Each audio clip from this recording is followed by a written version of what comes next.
Good evening, everyone, and thank you for joining today's session. I'm Dr. 𝗨𝗵𝗶𝗍𝗆, founder of 𝗬𝗏𝑉𝗀𝗡, and I'm delighted to be associated with my esteemed co-founder, Dr. Vikrant Singhal.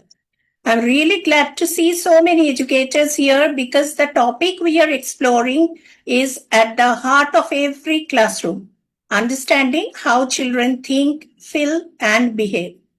Every day we work with young minds who are still learning to express emotions, make sense of the world, and build their identities. And the way we respond shapes more than behavior. It shapes confidence, learning, and the relationships they carry forward. So today's workshop will help us look beneath the surface.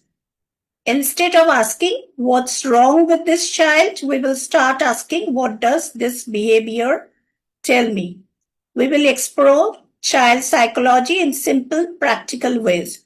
We will look at real classroom situations, try activities together, and learn strategies you can use the very next day. So keep an open mind and let's begin today's session. Thank you once again.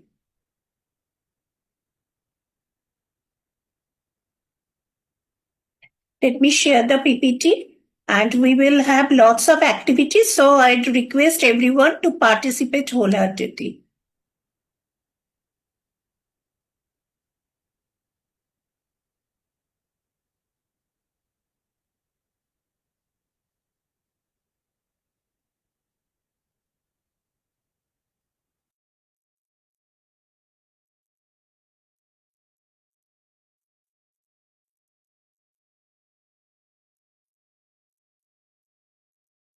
Yes, I hope the PPT is visible to all.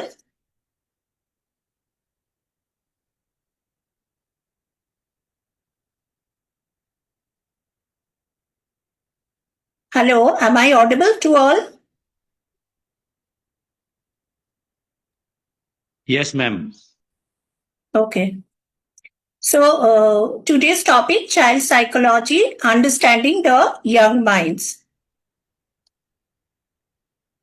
The overview of the workshop, that means what we will be dealing tonight. Understanding behavior, emotions, and learning, and interacting practical and classroom-ready insights. So let us start with an activity. Think of one child who puzzled you. What behavior stood out? You can share in the chat box or you can unmute and share your experience. Psychological problems.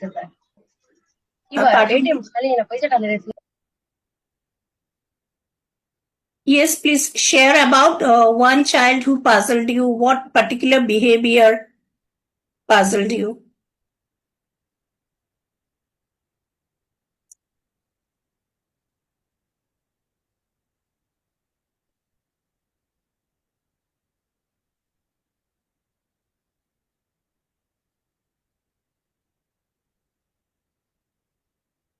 Anyone?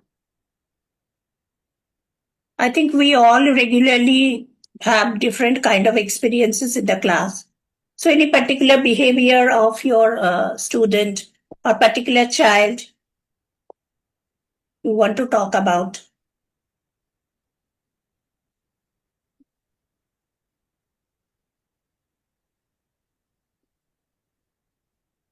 Adamant.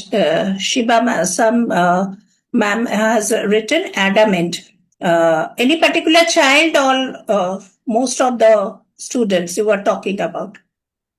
I'm asking about any particular child's behavior.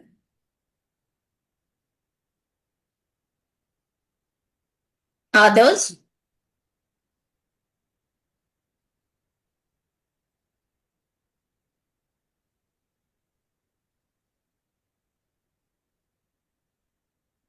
Please share your views about any particular child.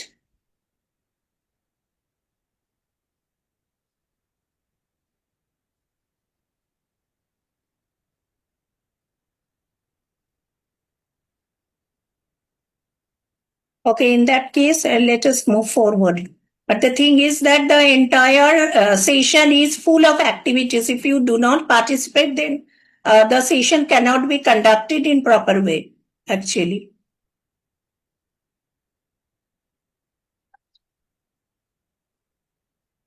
So let us now have an idea of why child psychology matters. Firstly, it improves learning outcomes. Means it helps us understand the why behind the behavior. It improves how we support learning. It helps us identify the emotional needs in the early stages. And also it guides us in responding, not reacting in proper way.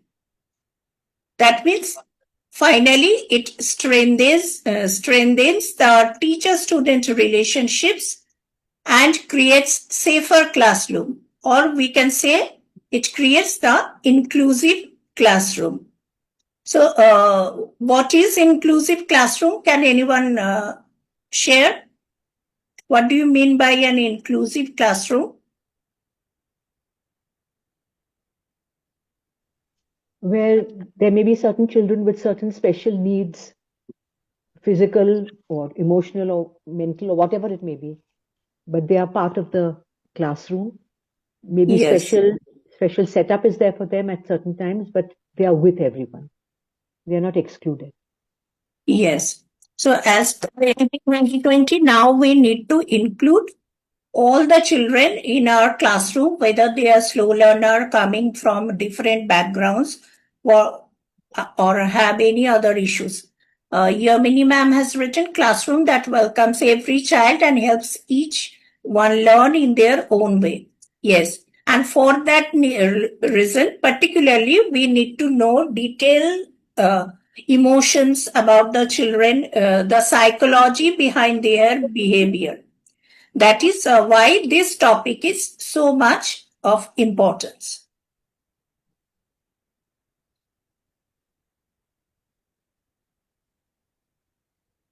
Now, the entire school years can be divided into 3 stages.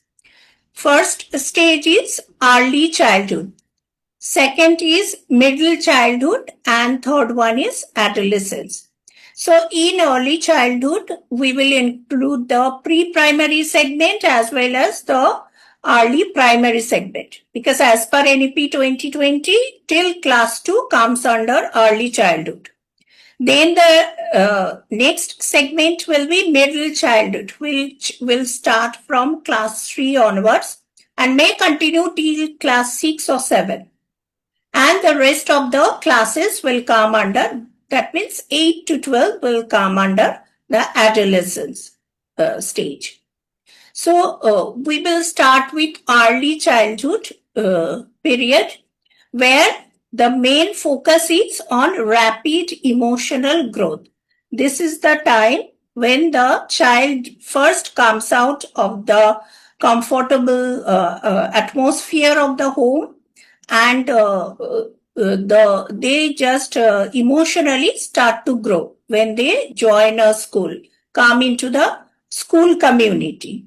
So let us see in details what happens when the child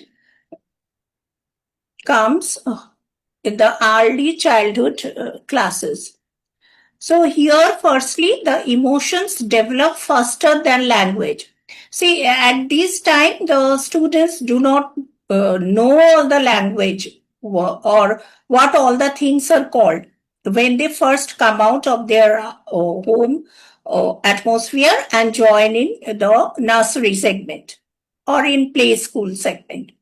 So that is why they face the emotional turbulence, because they were with their parents and in the comfort zone, and from there suddenly they are being sent to a new atmosphere. So here emotions play a significant role. Children feel big emotions before they have the words to express them. So they do not know the particular words at that time. So whatever comes, they feel, they just start to express it directly. So these often shows us as sudden crying, clinginess, or frustration. So how many pre-primary teachers are here? Pre-primary or early primary stage teachers?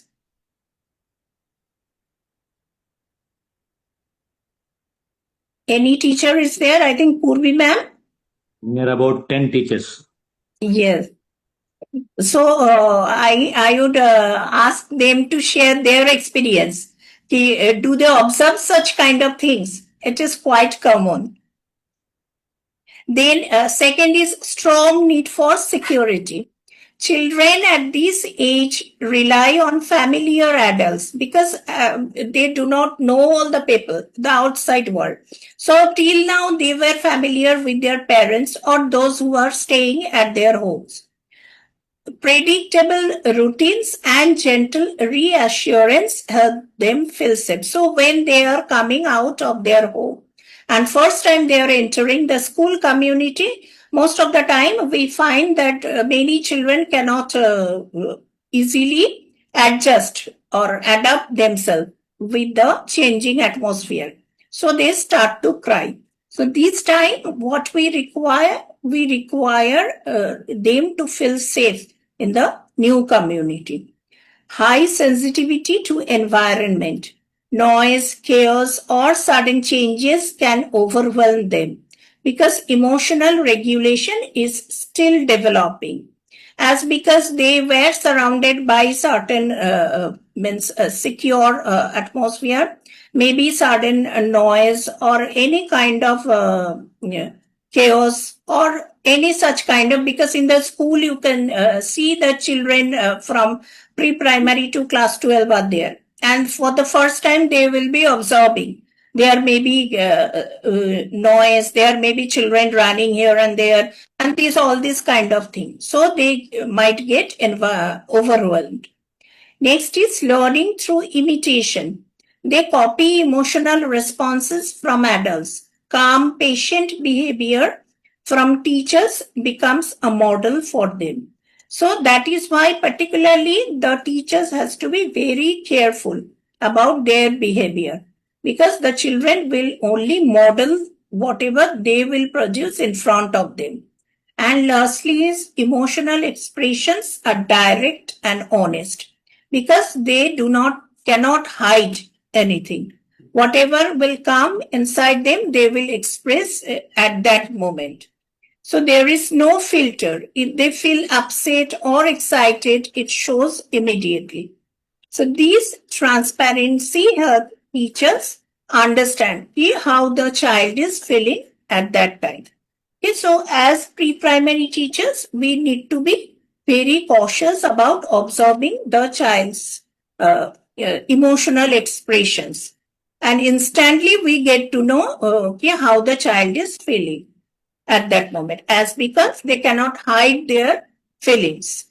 Okay. Now let us start some of the activities. Now tell, which emotion do you think young children express the most in your classroom? As many pre-primary teachers are there, I want to hear from them, or early primary teachers.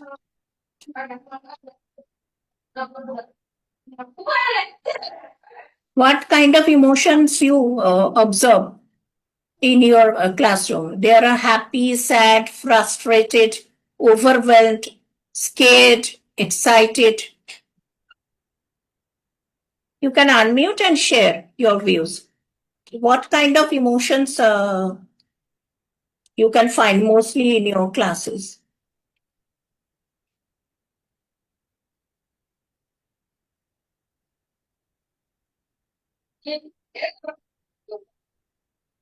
Yes. Or you can write in the chat also.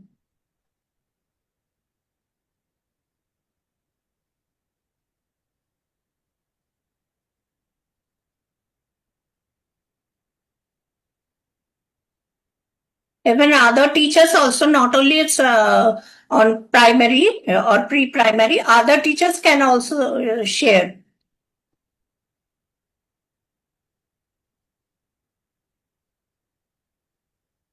What is the name? Who's written this mostly happy? Because the phone name is there. Could you please share your name?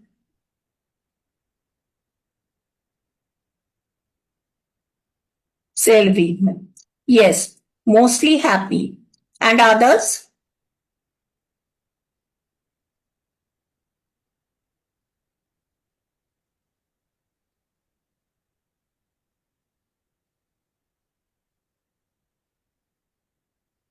Priyanka ma'am has written happy. Apart from happiness, any other? Have you observed any other kind of emotional expression?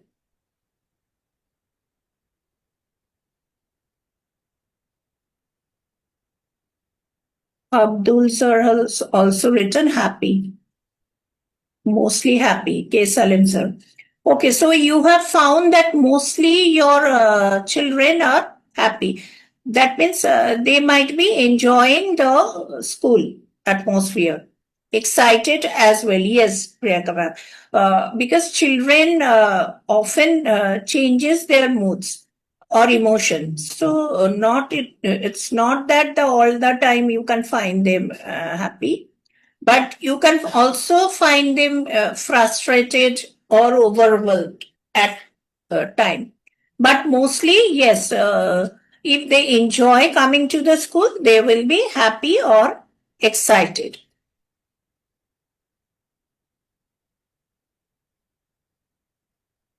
Okay, now we will discuss some of the scenarios. And I would request you, please share your views.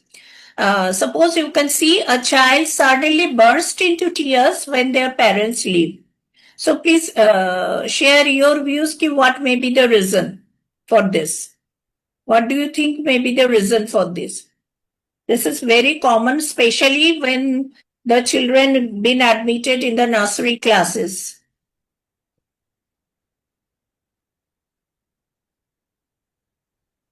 Anyone can share. It's not that only pre-primary teachers can share. Anybody, if you have any idea of why the child do like this. It can be separation anxiety. Yes, separation anxiety. And others? How many have observed such kind of things in your classes?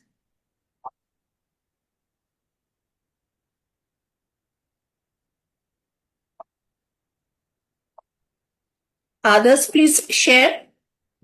See, I am a speech therapist. I'm not not a teacher. But when I think back when I have worked as a speech therapist in schools, I remember this very particular child. She must be in the pre-primary age group only. He didn't settle down in school even after 8-9 months. And when a detail and this crying, trying to run after the parents, etc., etc. And when a detailed history was taken of the family life, we found out that there were always threats at home. ऐसे नहीं करोगे तो mummy चले जाएंगे.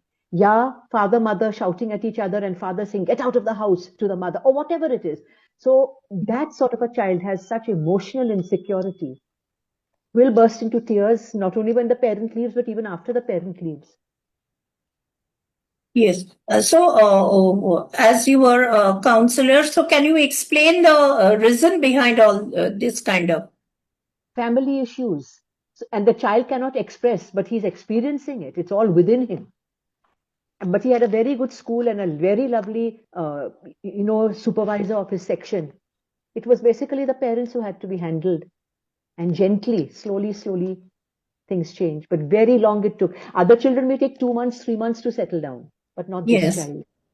Not this Generally, child. this happens that when the session begins, most of the children, especially in the pre-primary classes, the newly admitted children start to cry, and then within 2-3 weeks or maximum 1 month, they settle down. Then after summer vacation, again the same process starts for few days because there is a long gap when they are absent from the school community. And then again after this few weeks, they settle down, and then they settle down for the rest of the session. Yes, now we got many responses.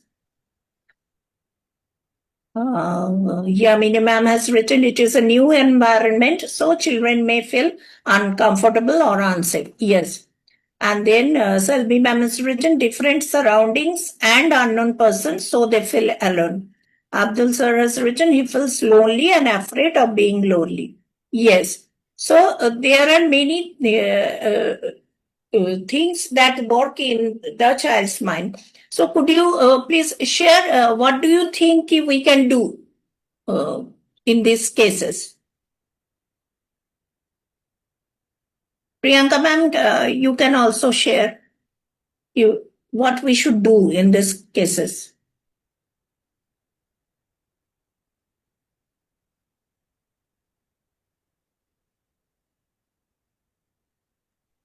See, one thing seen is if the elder sibling or cousin or someone is already going to school, then the child understands the routine and they will settle down earlier. So that experience of even a neighboring child or from the window, keep on watching children going by the bus and coming by the bus.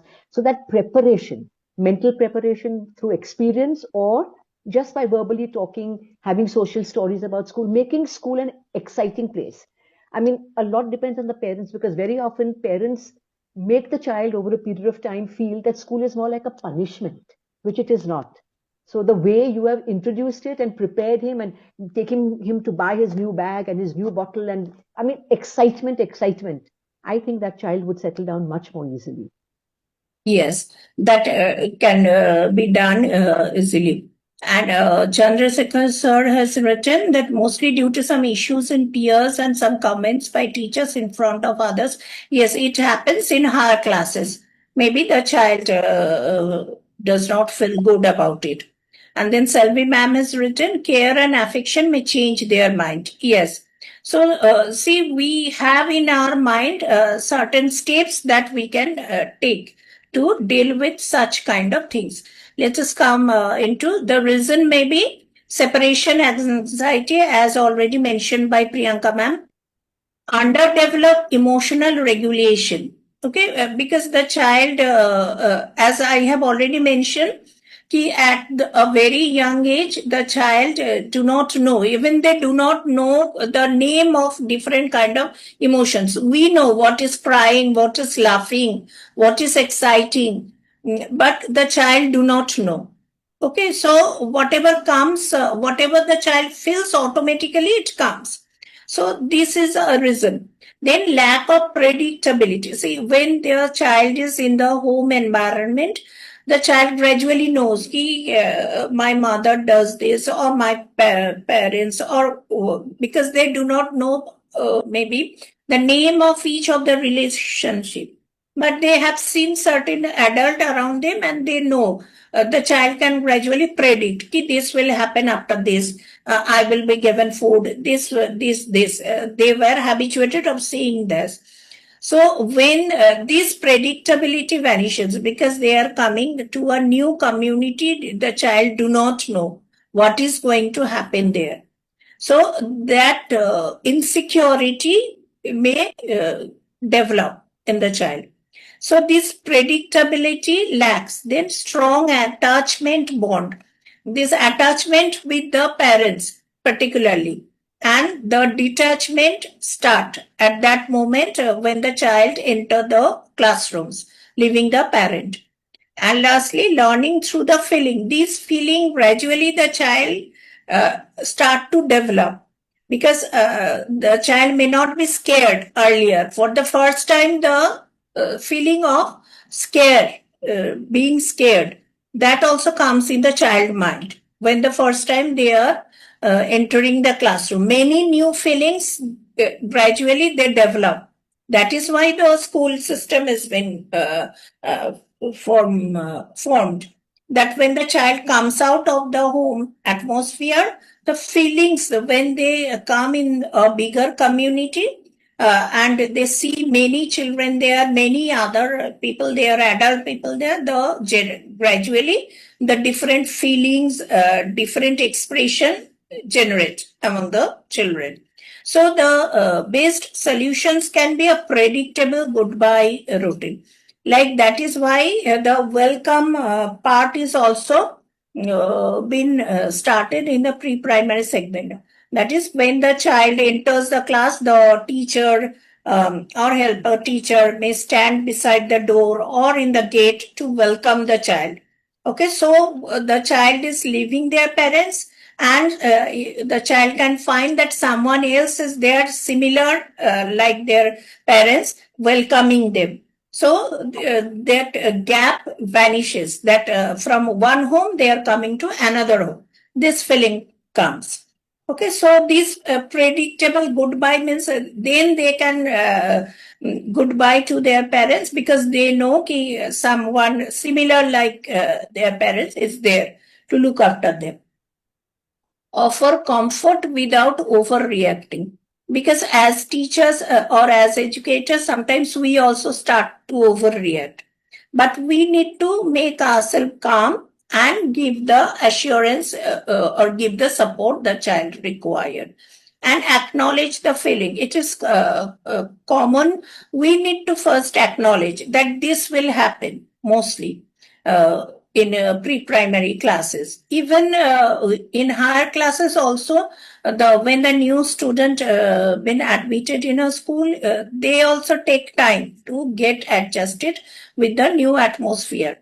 So it is applicable for all the teachers that we need to acknowledge that feeling, that the child is coming from a different background and the child will take some time to get accustomed to this school environment. Noshin ma'am has written, welcome the child with a smile and gentle words. By holding their hand, this helps them feel safe. Yes, that is why this greeting thing has to be incorporated in the pre-primary segment. It is a must that the teachers always welcome the children whenever they come.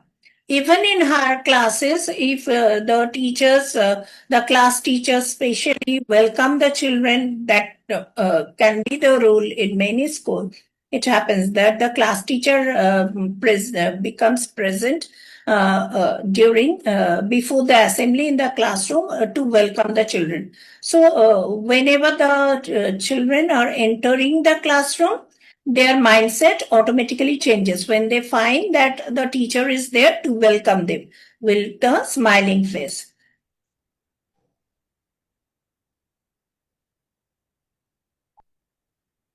Next scenario is a child throws crayons when a peer takes their seat.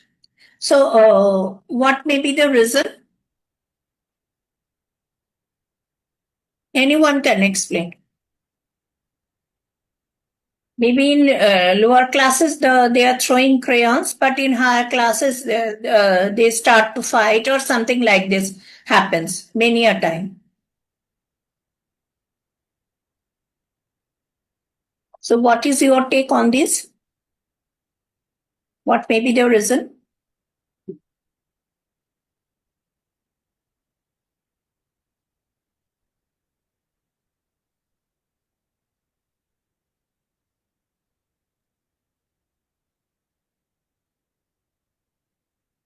Please share your views.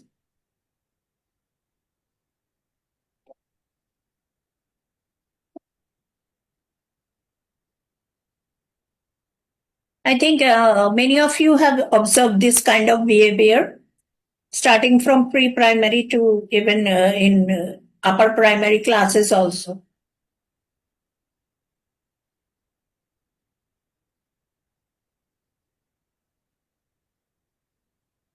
Any of you have observed this kind of behavior?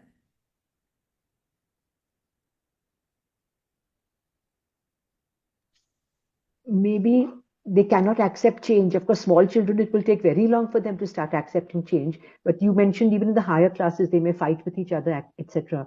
So difficulty in accepting change. And for the younger ones, I presume it is also a way of expressing their anger and upset. Because with time, the child will realize that we can change our places and nothing happens. But in the beginning, maybe they feel comfortable in a particular zone because they have been sitting there for weeks.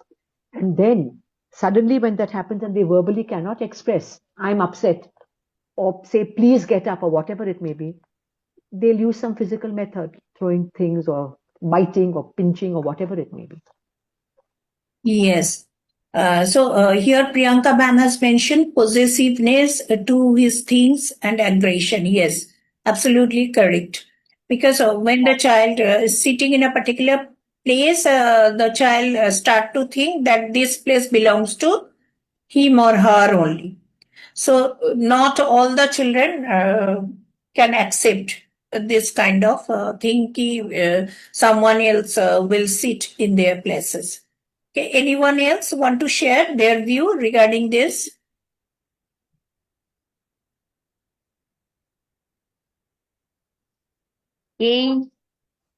Yes.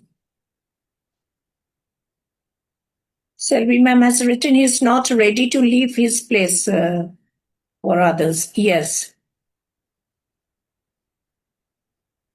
Anyone else?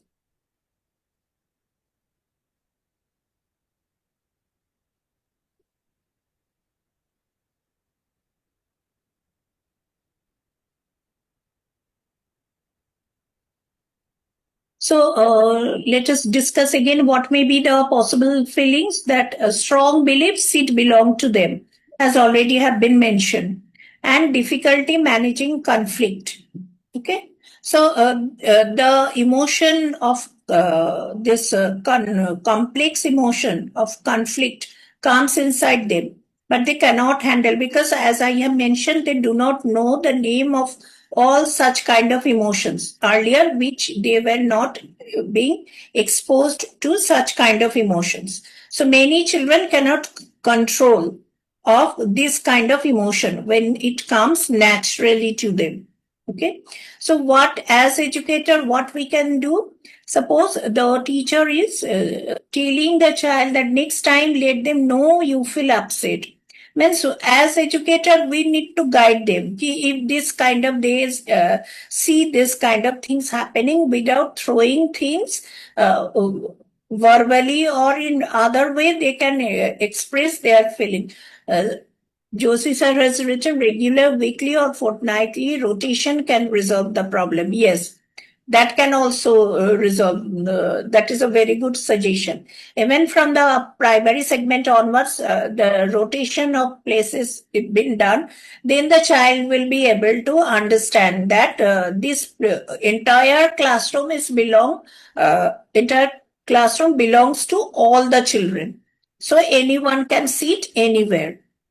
Teach them calm, respectful words to use. From the pre-primary segment onwards, if we teach them properly how to deal with such kind of things, so gradually they develop those kind of behavior inside them. Coach them on sharing and turn taking, as Joshi sir has mentioned, that this rotation thing or this what is sharing and what is turn taking, this kind of thing we should introduce from the nursery class only, so that gradually the children become accustomed with all these things. But there are certain hyper children or certain children with this disability to understand or follow instruction, or for that separate counseling is always required. Yes, Shiba ma'am.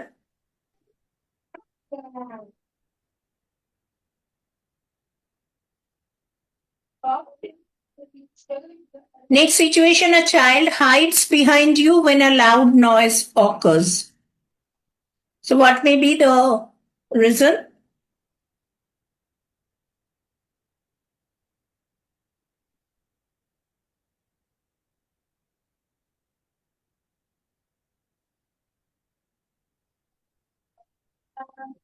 What do you think it is the reason?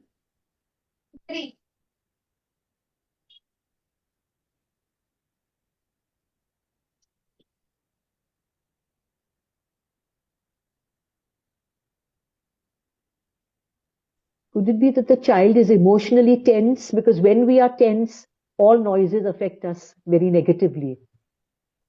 Yes, actually, the child is overwhelmed. That is also the thing, as it's been discussed, they do not know that the noises are common. In a school, various kind of noises may come, like starting from the ringing of the bell to the even when the other children are running together or something like this. Together, they're jumping on the stair.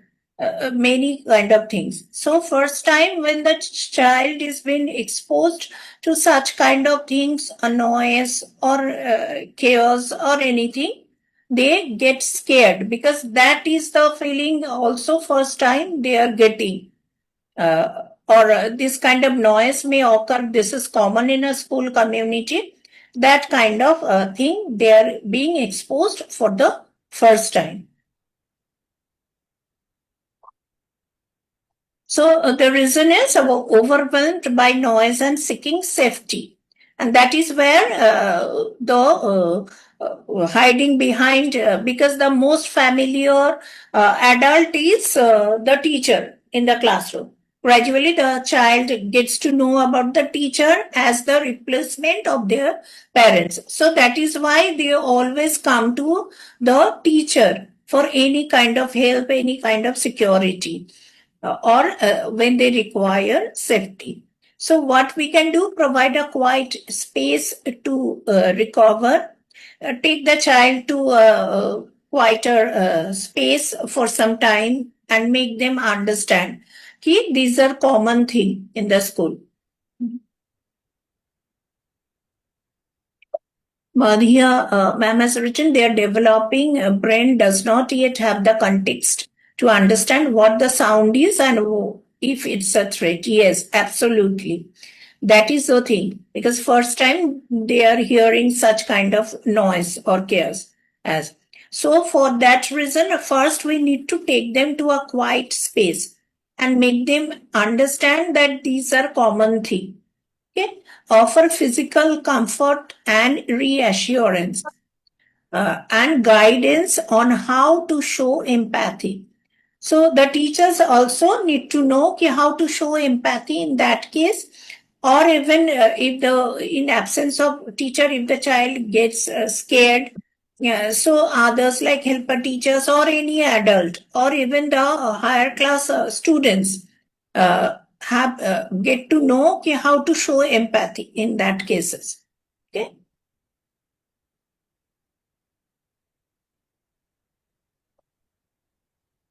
So generally, these kind of things we can find in the pre-primary stages, first stage. Now we will come to the second stage, that is middle childhood. So here what the changes we can find in the children. Children become, this social awareness rises. Now they become more aware of others. Means who all are present, who all may be present in the community, school community. When they are coming from home to the school, other people they get to know about. Starting from if they are coming by pulkar or in the bus driver, the helper, other children, and many other things on the way. They gradually get the awareness of the people who belong to a society. Then friendships gain importance. Earlier, they do not know exactly the relationships about.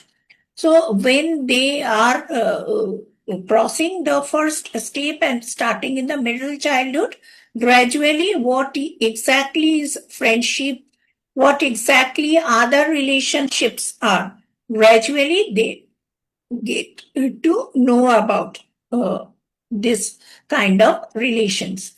Communication skills expand because now they know many new words, they know about the feelings, so that is automatically their communication skill will grow.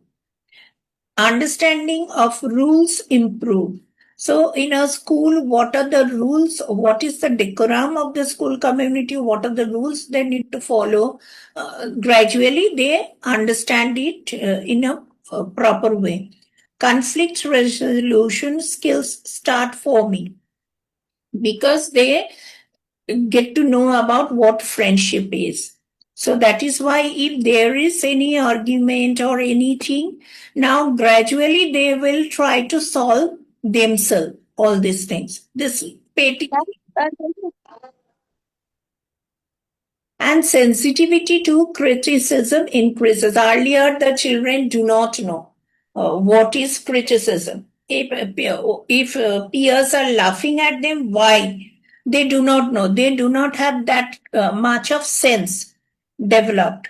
So when they come to this middle childhood segment, gradually they get to know about what is criticism, and other complication in their feeling gradually start to grow from this period onwards. Now, as educator, we need to show them the way we deal with them, because the way we will be dealing with them will have direct effect on their mental development or emotional development. So, criticism or correction, how can we talk to the children depend on our way of giving them instruction. Understanding sensitivity to criticism in middle childhood, because they gradually get to know that they are being criticized in front of other children. So if we change our way of dealing or talking to them or giving instruction, we get to know that the children are becoming more accustomed to the rules or instructions given to them, and emotionally they are becoming more balanced. So generally how we talk to them, you never listen, like this. But instead, if we start telling that let's try that step again together, these things, if we discuss in the class, along with that particular child, other children also get to learn this kind of sentences. Their mentality automatically changes.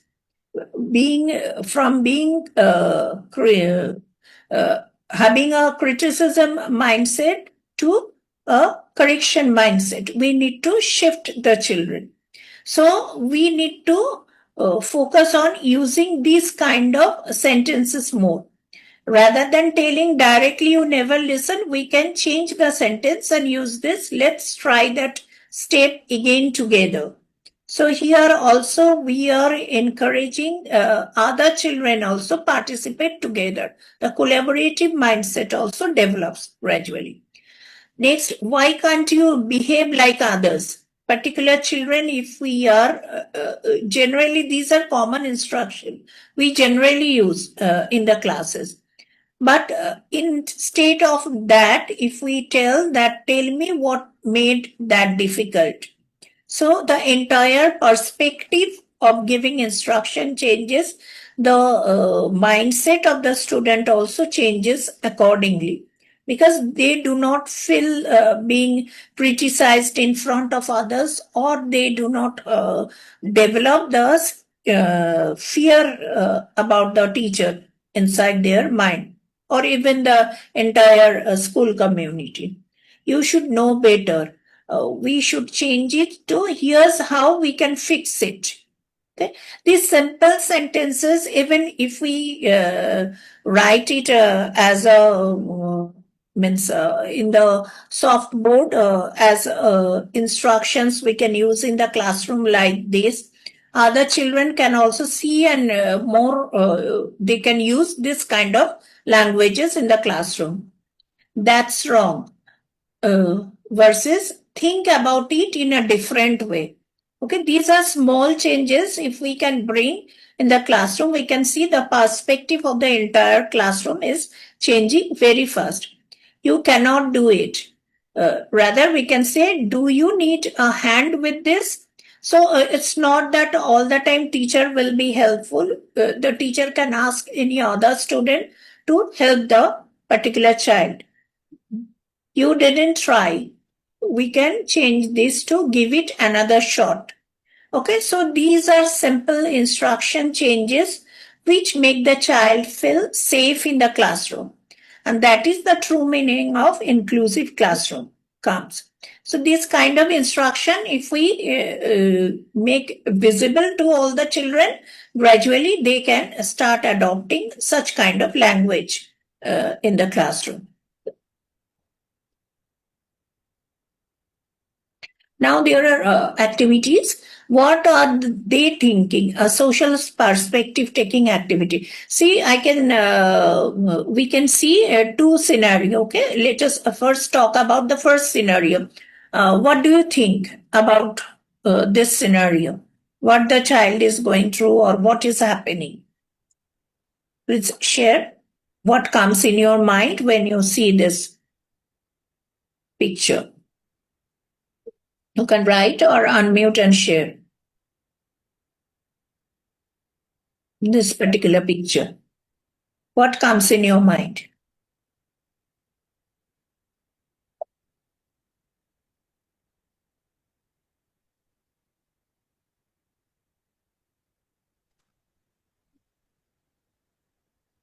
Scolding, Yes.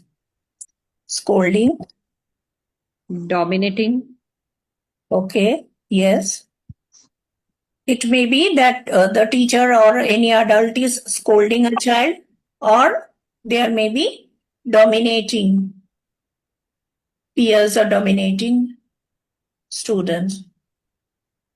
Bullying. Yes.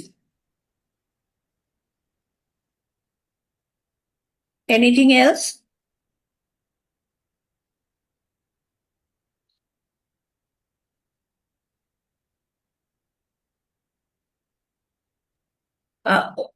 Particularly see this child, what the child is feeling at that time from the facial expression, body language. What do you think the child is feeling? might be they had done any mistake. Yes, that also can happen.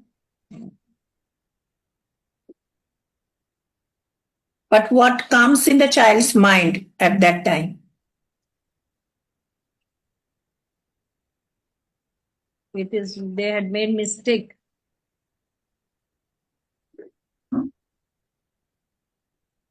So what maybe the child is feeling that time? That is the perspective we need to think about.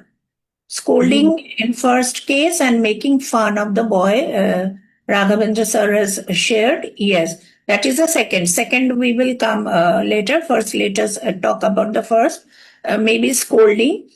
We are talking about this child, but now concentrate on this child. So when the child is receiving, the child is on the receiver side. Okay. So either scolding or bullying or whatever may be. The child who is receiving that thing, how does the child feel?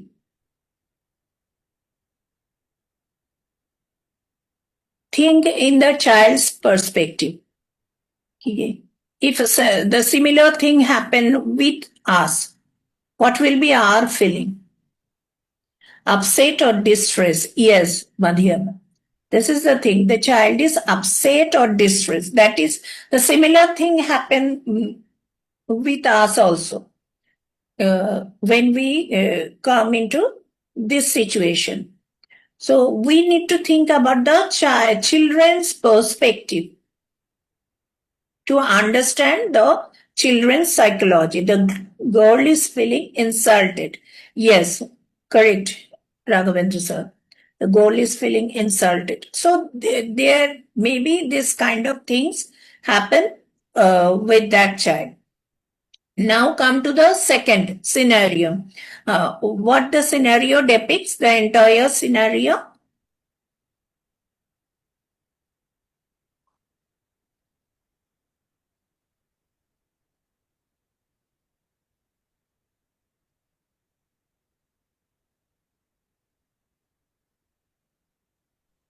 Bullying by the yellow shirt boy, and therefore the blue shirt child will feel totally alienated. Yes. I mean,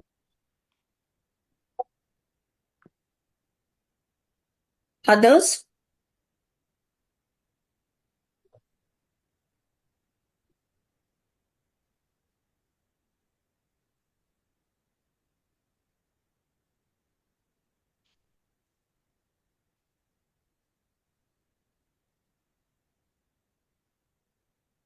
Low confidence, low self-esteem.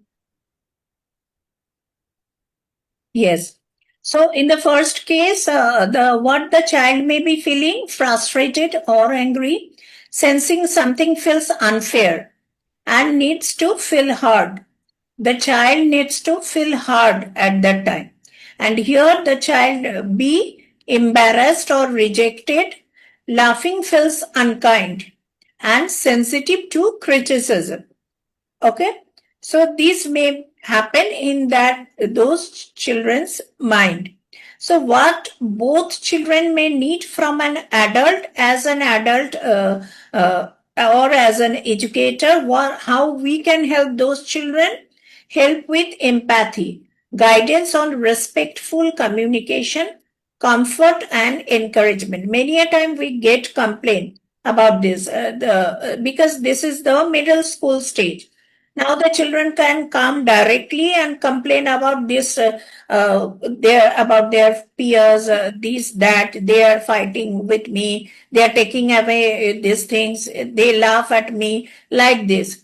So in that case, it depends on the educators, okay, to guide the entire classroom about respectful communication and giving comfort and encourage the child. Here was written, Madhya ma'am has written, girl with an angry expression is pointing at another girl near a swing set. The second girl appears sad or distressed, and boy with a happy laughing expression is pointing at another boy who appears sad and is holding a book. Yes. That means here maybe the boy is ridiculing this boy or laughing at because of so lower self-esteem maybe this boy is feeling or feeling rejected.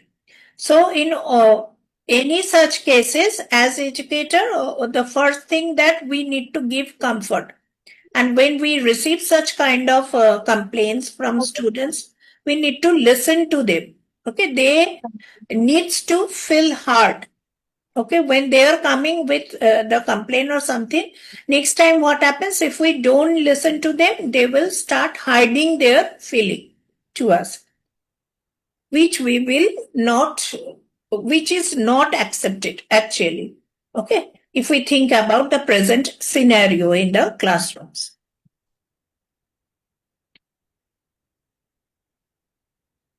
Now here is another friendship dilemmas. A group laughs when one child makes a mistake. Many times this happens that one child cannot perform well in the classroom, maybe a slow learner or cannot give answer or give incorrect answer, and other children laugh at this boy. So at that particular moment, how does that particular child feel? First time நீங்க வரும்போது full day விட்டாருங்க எப்பவுமே school போடுவாங்க. Yes. Others? செய்யவே இல்லை.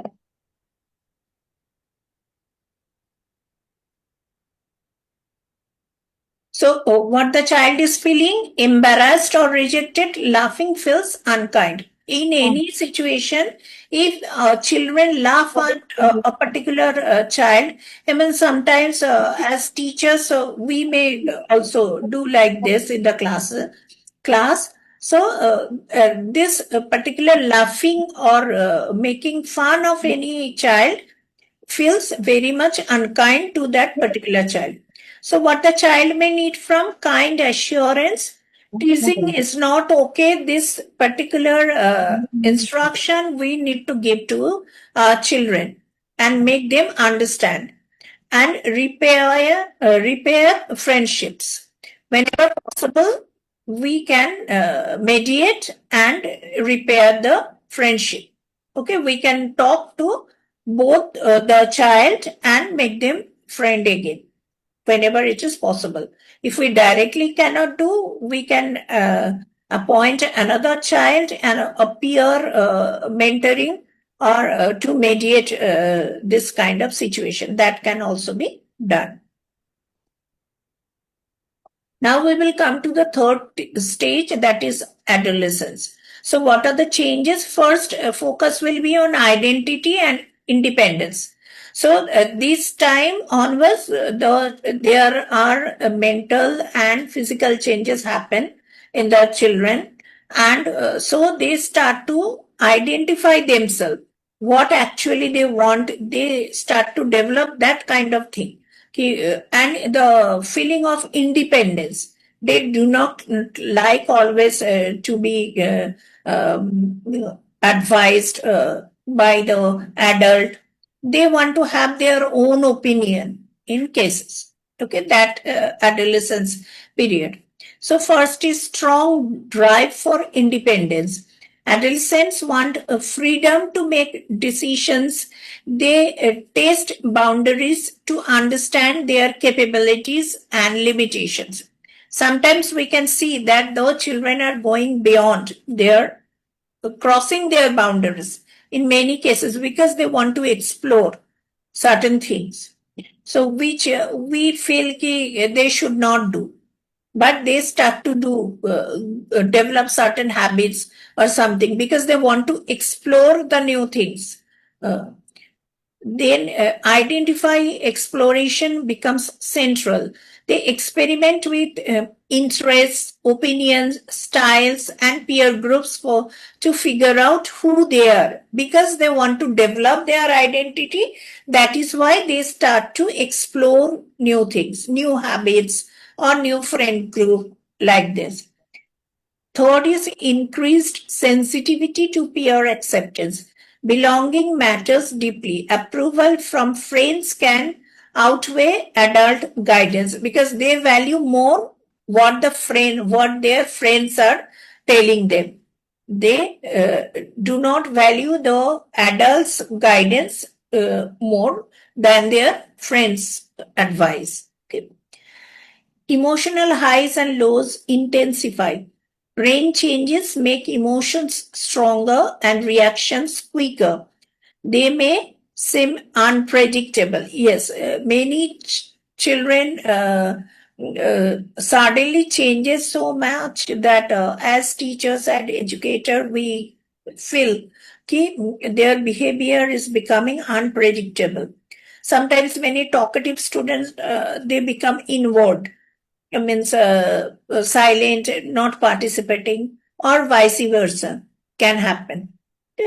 This is the time they may develop certain habits which is not good for them, as because they want to explore the new things in their life to actually find their identity. Okay, need for privacy grows. Teens pull back from adults because they are developing an internal world they want to protect, as because they go through not only mental but also physical changes during this time. That is why they give much importance to the internal feelings that they get. And that is why they try to separate themselves from adult and grow more internally with their thinking and other things. And conflicts with adults may rise. Disagreements are often part of this attempt to assert individuality, not defiance.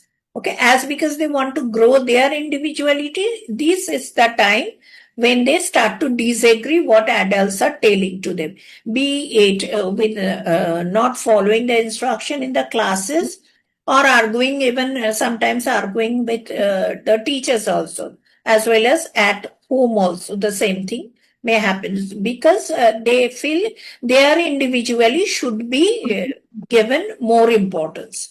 That is why. So these are the changes happen during the adolescent period. Next is strong desire for respect. They respond better when adults treat them as capable thinkers with real opinions. Okay, so we need to deal the children the same way, that we value their views.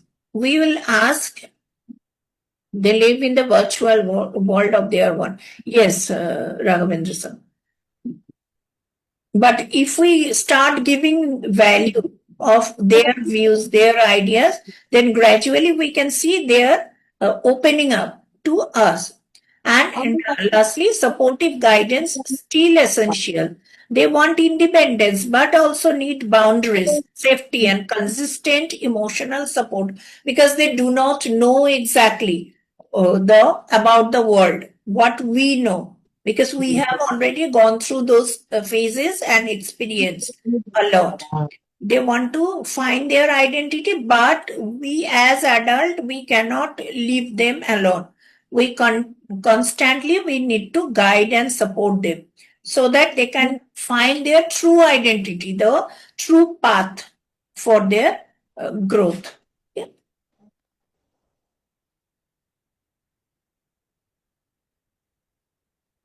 What is actually independence and what is defiance? Healthy independence means the teen wants to do things alone. We can allow them, let them do the things on their own way. We want the outcome, final outcome. They want privacy. We should allow them their own space, be it at home or in the school community. Okay? But when the child needs guidance, we need to know about. They question your rules. Constantly they are arguing with you. That means the child needs counseling. They need support and guidance to make them understand the value of following rules and discipline. Okay. They refuse help even when struggling. Some of the children are like this. They cannot perform certain thing, but if you go to help them, they do not want that help also. Okay. So in a different way, we need to try to support them. If that is why I am mentioning again and again about peer supporting, peer mentoring, because friendship is more important to them at that time. So we can appoint other students to guide them. They say it's my life. Directly when they say that it's my life and I will want to live it my own way, but they are not adult. So they do not know exactly what is wrong and what is right. So in these cases, what happens? We need to constantly support and guide them. So as educator in the school, we need to observe these kind of behaviors in the classes. Shiva ma'am, could you please mute yourself? Okay, now here is another situation. Tell what might the child need in that moment. So what are the thing comes in your mind when you see such thing? What is happening actually? What drives this behavior? Or can you explain the sin?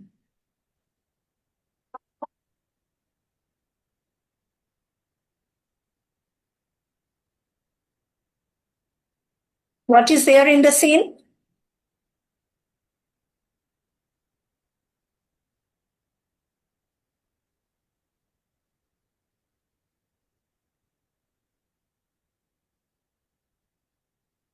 He wants to do as he wishes. Instructions, yes. The adult person is giving instruction, maybe the teacher, maybe the parent, a parent advising the child, and he wants to rebel. Yes.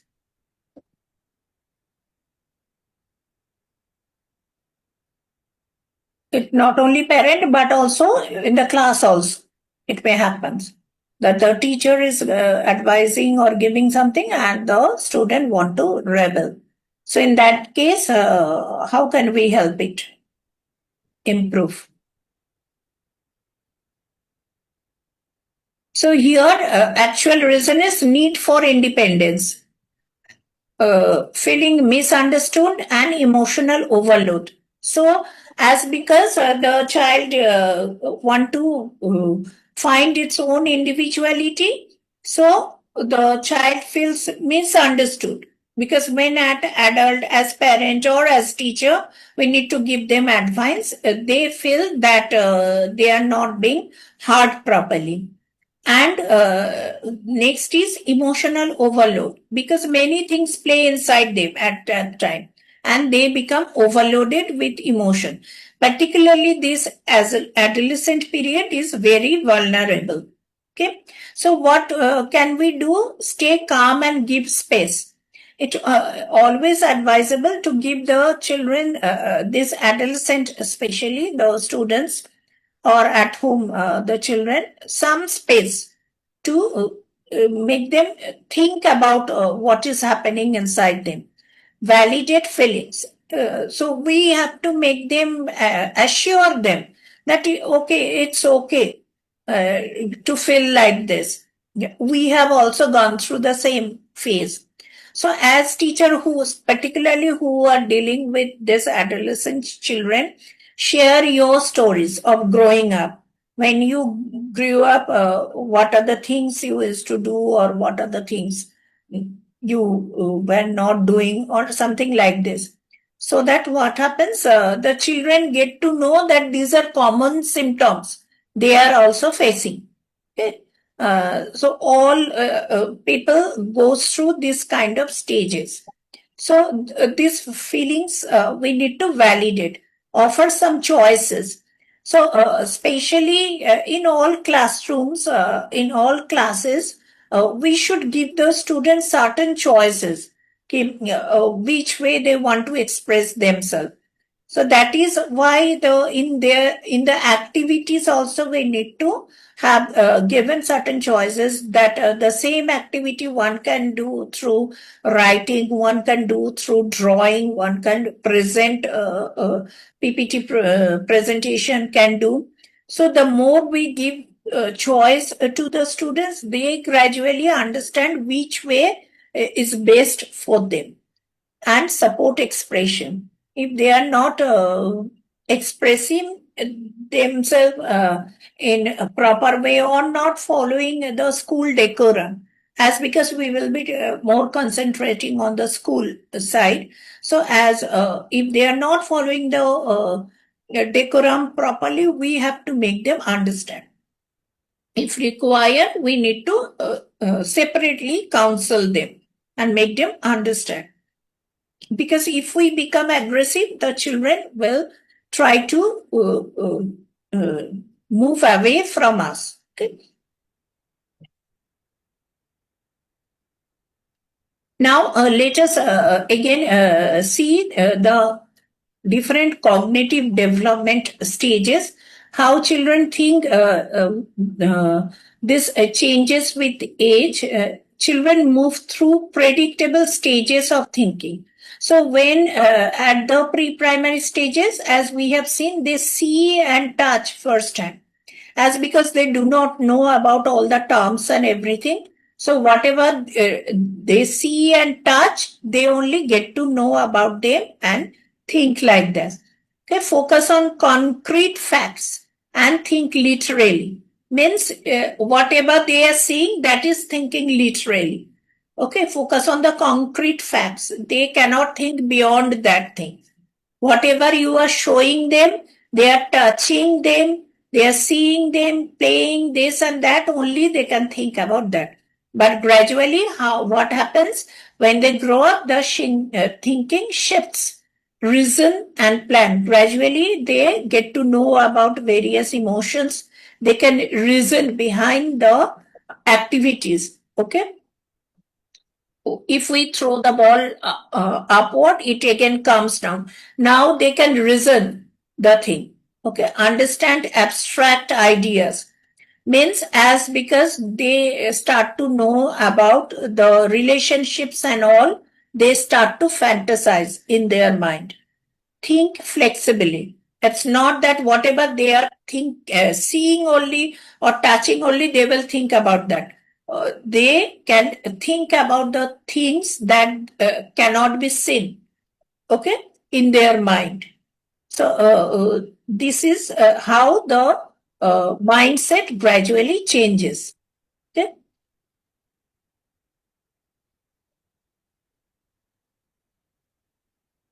Selvi ma'am has written improves gross motor skills and fine motor skill. Yes, exactly. And along with that, their mentality also develops.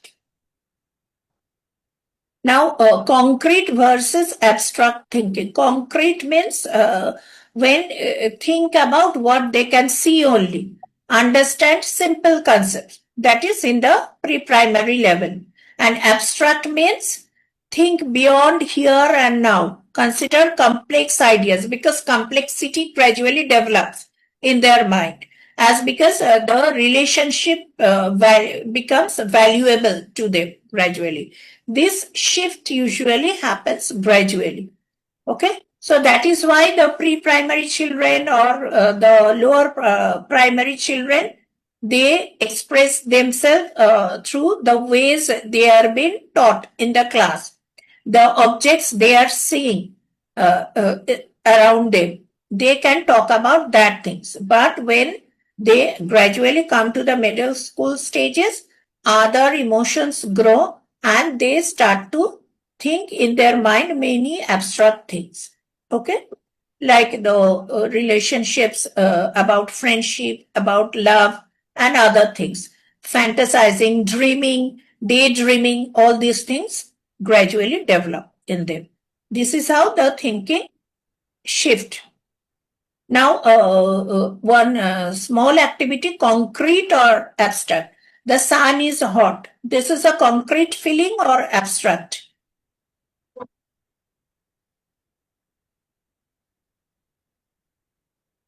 The sun is hot.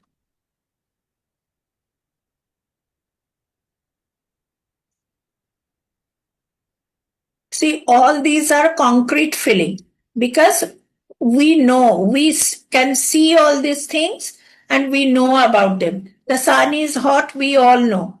The ball is round as because we can see the ball and then we can think about it. The dog runs fast, we see the dog and think about it. I'm eating lunch with this, with a fork and knife and all these things. These are concrete feeling because we experience this in the reality, real world. We can see, we can touch all these things. Now here the abstract feeling is friendship is valuable when we start to think about our friends in our mind. Justice matters. Justice we cannot see, but we can experience when we are going through certain stages. Honesty is important. This is an abstract feeling because honesty we cannot see. We can experience through our behavior. Kind people care about you. So kindness is an experience. This comes under abstract feeling. So in the middle school stage onwards, the children understand all these abstract feeling gradually. What is honesty? What is kindness? What is justice? What is friendship? Okay. But in this stage, the children do not understand all these things. That is the main difference. Next is peer influence grows with age. Children move through predictable stages of thinking. Social conflict is normal as we have seen through various scenarios earlier, that the children may bully, they start to laugh at each other, or they can fight, and these are normal things as the children grow. But as educator, what we need to teach them collaboration and empathy. And this shift usually happens gradually. The more we are focused on teaching them in a proper way, gradually we can see that the shift is happening. So how can we teach collaboration from the primary students onward? See, give children shared tasks where success depends on working together. The more we involve them in shared tasks and more we appreciate the group work, gradually they will understand. Rotate roles like leader, recorder, materials manager, so everyone contributes. Generally what happens, we make one or two students monitor in the class. Apart from that, we can create various roles in the classroom and give responsibility to all the children and rotate this. So everybody will understand their contributions in forming the entire classroom. Model respectful turn taking and active listening. As teacher, we need to model and teach them. Then only they can follow these things. Teach sentence starters like, can I share an idea? That is why I mention it again and again. Short instructions or anything you want your children to learn, that paste them in the soft code so that they continuously can see all these things. Okay. And celebrate group effort, not just individual success. So the more we will appreciate the group efforts, more the collaboration, importance of collaboration, the children will learn. Now, how to teach empathy? The easiest way is storytelling to explore characters, feelings, and perspective. Ask a guiding question. How do you think they felt? So while explaining a story, always try to ask the question, in place of that character, if you were there, how do you feel? Or what would you need if this happened to you? So highlight non-verbal cues, tone, posture, facial expression. So through this, they can develop empathy easily. The best method is through storytelling. So see, here is also another situation. Feel an empathy mapping activity. How might the child be feeling in this situation? Here we can see one child is crying. That means the child is sorrow or sad. And here we can see the friend. The friend is also concerned about why her friend is crying. Okay. So here, see the relationship with the friend gradually develops. And if we teach empathy to the children from an early age, what happens? They know in this situation what to do, how to handle if their friend is feeling like this. Thank you, Habu sir. Thank you so much. Okay, so that is why empathy teaching is so much required. We are not always present in the classroom. If one child sees that for any reason the friend is crying, the child knows this child must know how to handle the crying child, crying friend. Okay, so when we are not present, the children can help themselves. That is the thing we need to focus in the class. Okay. What might the child need in that moment? A comfort and calm presence. So all these things, see that friend is doing the thing. We are not present there as educator because many times there no teacher is there in the class and these things happen, especially during the break time or any other activity time. Thank you. Thank you. A safe space to express emotions. That is why in the class, the instruction must be given to all the children that you are safe here and you always feel free to express yourself. This is a non-judgmental classroom. Okay, like in our platform, when we deliver the sessions, we always mention that our platform is a non-judgmental platform. You can share anything that comes in your mind. It is an inclusive platform, safe platform. Similar way, the children should be given this instruction from the very beginning that this is a safe place for them. They can, whatever comes their mind, they feel free to express that in the classes. Okay, a gentle reassurance. You are safe, I am here. So these things we need to teach the children. When we are not present, the children can become the support of each other. Validation. It's okay to feel this way. Okay, this validation is very much required from at the beginning from the adult. If we allow the children to express themselves. When they are sad, they can cry in the classroom. When they are angry, they can express themselves. But we need to make them understand that this is not the rule. So this validation is required. Support in solving the problem when ready. Okay. This problem solving skill, if we start giving instruction from the early age, this problem, if we discuss, that is why I have asked if you more often, if you in between lesson, delivering lesson, you talk about your own experiences or something you have observed, you can talk about them. And this way the children automatically develop the problem solving skills also. Like these simple sentences, do you want to talk? So if we show this kind of sympathy or empathy to our children, the children develop this kind of empathy automatically. They will speak like this. When the friend is crying, they will ask, do you want to talk? Because that is the thing, express, communication and validation of the feeling that is required. Now we will come another thing, supporting cognitive lips. Cognitive lips means jumping of the feelings. Lips means jumping, cognitive means feeling. So when the children are transitioning from one phase to another phase, there is a jump in their feeling, as we have already mentioned. So we need to support this transition in a proper way. Okay.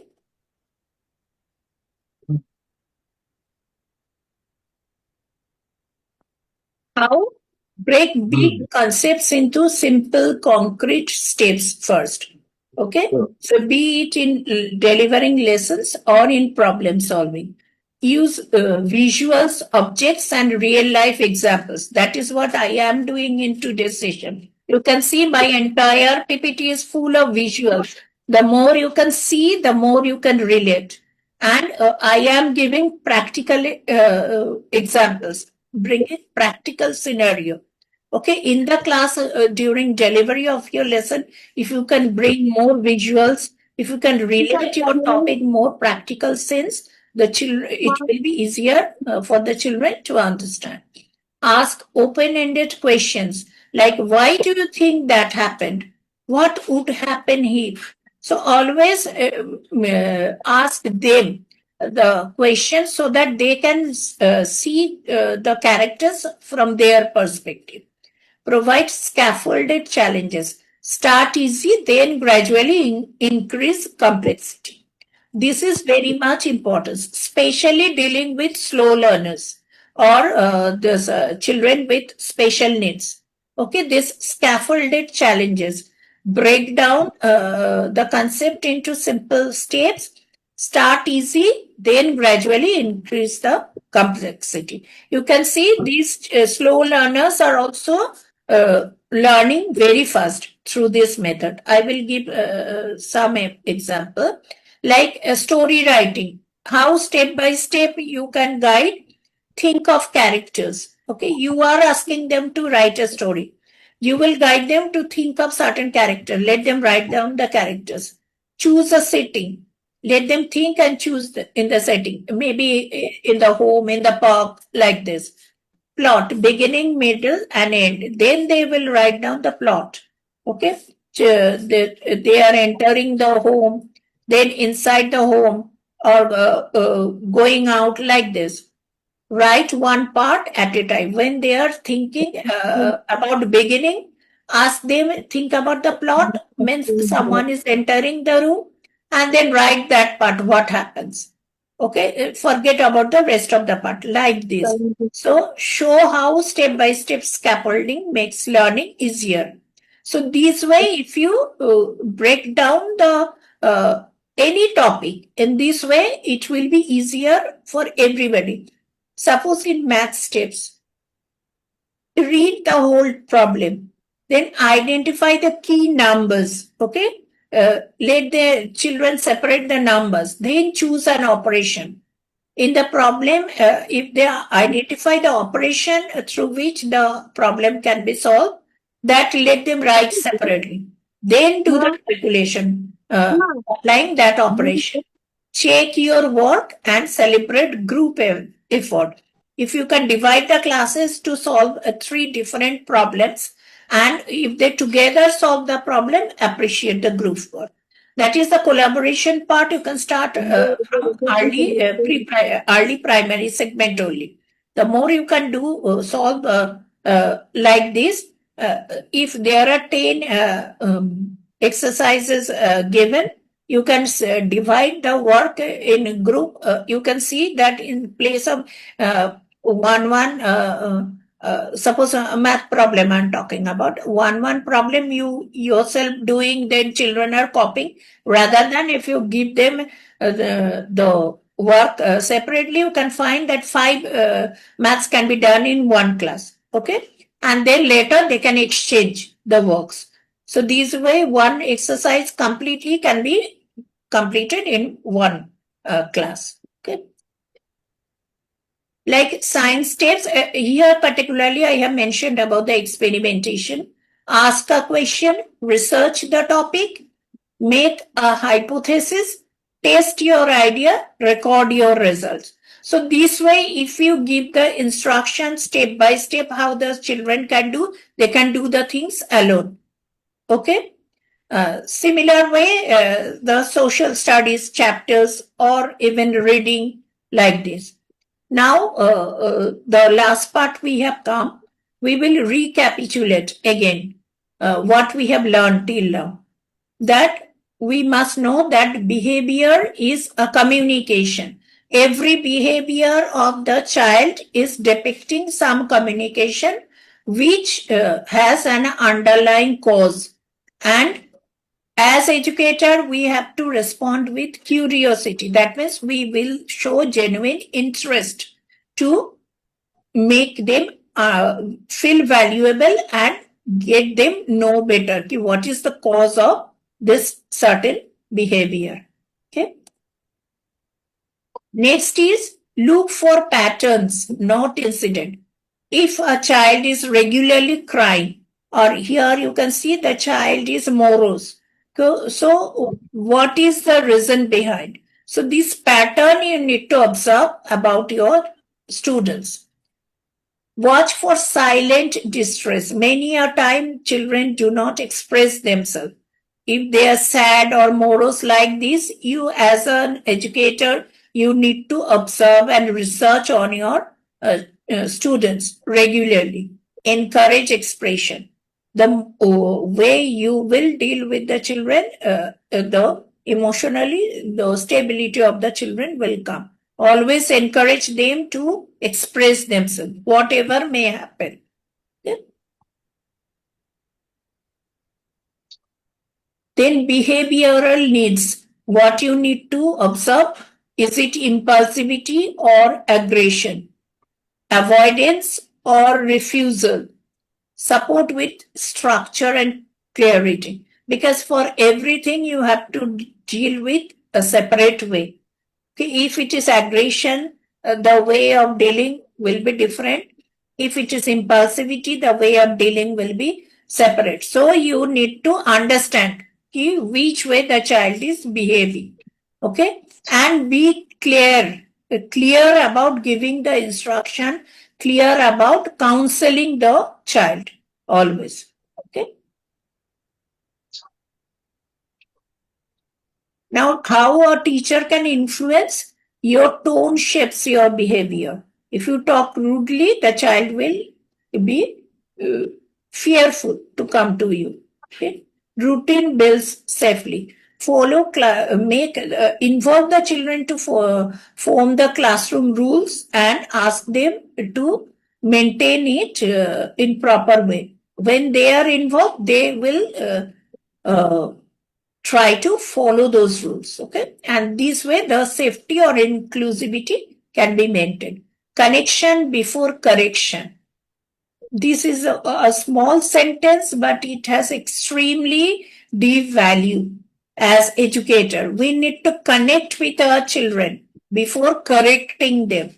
Once we are connected, we can easily correct them. Unless we are not connected to them, we cannot correct them.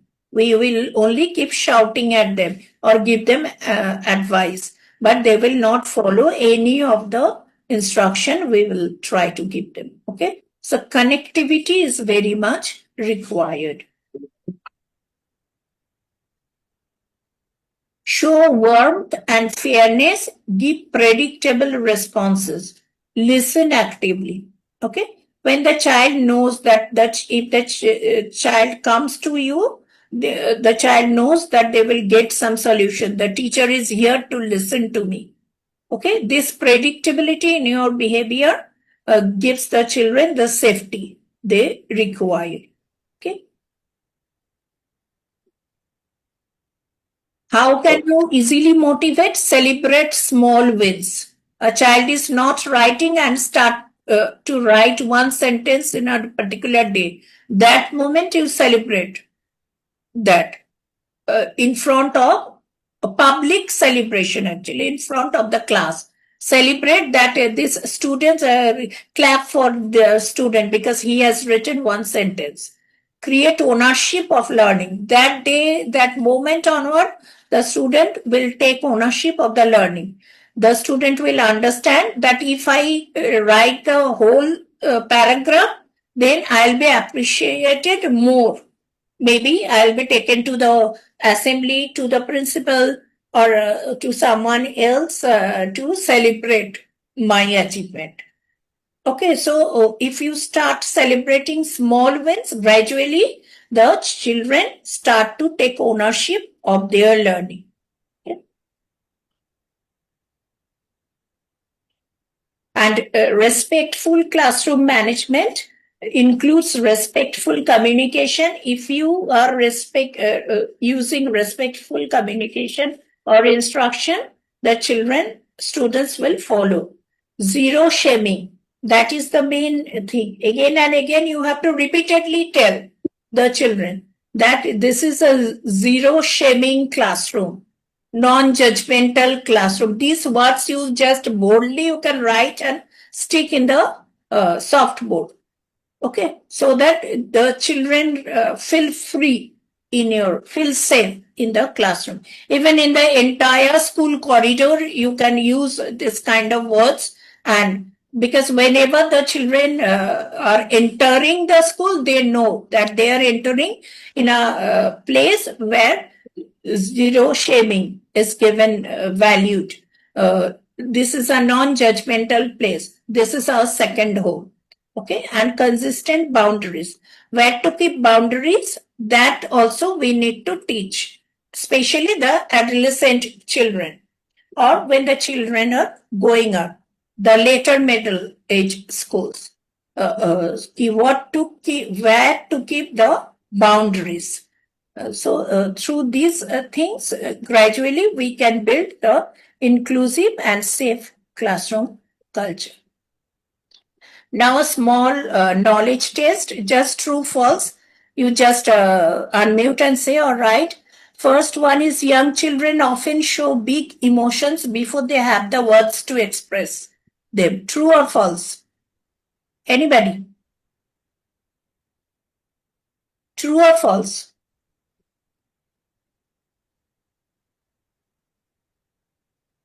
True? Yes, it is true. Number two, middle childhood conflict usually means the child has poor social skills. True or false? False. Yes, because it is normal. Adolescents challenge rules mainly because they want independence, not because they want to disrespect adults. True. Yes, it is very much true. Okay. Next is concrete thinking appears in adolescence, while abstract thinking appears only in the early childhood.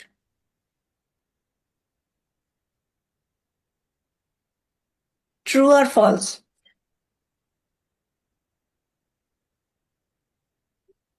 True.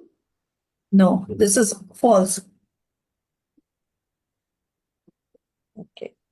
Sadia ma'am has also written true. Concrete thinking appears in the early childhood period, and abstract thinking starts from the middle age onward, middle schooling onwards. Okay. Concrete means whatever we can see and touch. Okay. Behavior always has a cause, and teachers should look for patterns instead of reacting to single incident. True or false? True. It is true. True, ma'am. Yes. And responding with empathy and curiosity reduces challenging behavior more effectively than punishment. True or false? True. Obviously true, because True, ma'am. yes, corporal punishment is completely no these days. So that is how we need to deal with our children without giving them punishment. Okay. So this is all about today's session, and thank you so much for joining the session. Now I will stop sharing, and if anything you want to ask or discuss, this is an open forum for everybody.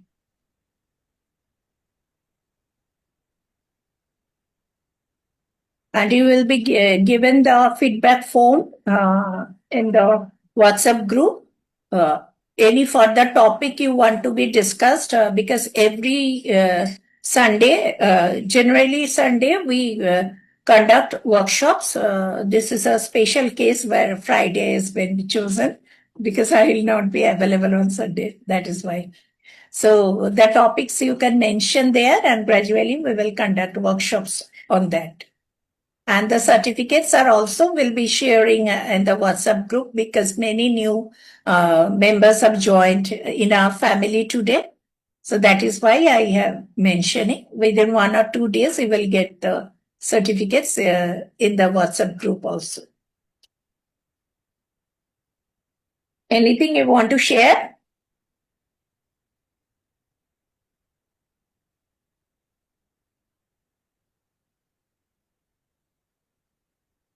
Or else let us conclude today's session.